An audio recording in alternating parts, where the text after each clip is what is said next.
नमस्कार, मी सुमित शंकर सावंत आणि तुम्ही पाहताय TV9 मराठी न्यूज टॉप 9 या बुलेटिनमध्ये तुमचं स्वागत। सुरुवातीला मोठ्या टॉप 9 बातम्या आपण बघूया। संतोष देशमुख हत्या प्रकरणामध्ये आका मुख्य सूत्रधार व आकावर आता हत्येचा गुन्हा दाखल करा, वाल्मिक कराडचं नाव न घेता सुरेश धस यांचा आरोप।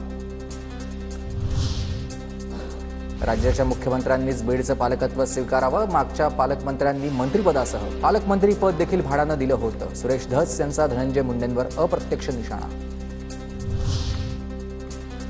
महाराष्ट्राची परिस्थिती बिहारपेक्षा गंभीर, बीडच्या खऱ्या आरोपींना पकडण्याची फडणवीसांमध्ये हिंमत आहे का? ज्यांच्यावर रोष ते फडणवीसांच्या मंत्रिमंडळात, राऊतांची टीका। फडणवीसांनी मुख्यमंत्री म्हणून परभणीमध्ये जायला हवं होतं, तर सूर्यवंशींच्या हत्येची जबाबदारी मुख्यमंत्र्यांनी घ्यायला हवी, राऊतांची मागणी।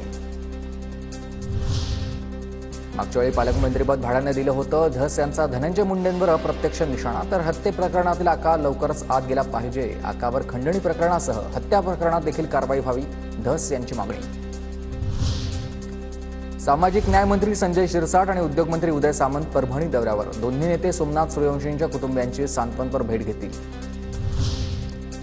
माझ्या वडिलांसोबत झालं तसं आरोपींसोबतच व्हायला हवंय, आम्हाला न्याय मिळायला हवाय, सर्वपक्षीय बैठकीत संतोष देशमुखांच्या मुलीची मागणी। धनंजय मुंडे आणि वाल्मिक कराड यांची एकत्र जमीन, अंजली दमानियांचा ट्विट करत गंभीर आरोप। अंजली दमानिया वाल्मिक कराड विरोधात बीडमध्ये आंदोलन करणार आहेत। 28 तारखेला ठिय्या आंदोलन, वाल्मिक कराडला अटक करण्याची मागणी आहे।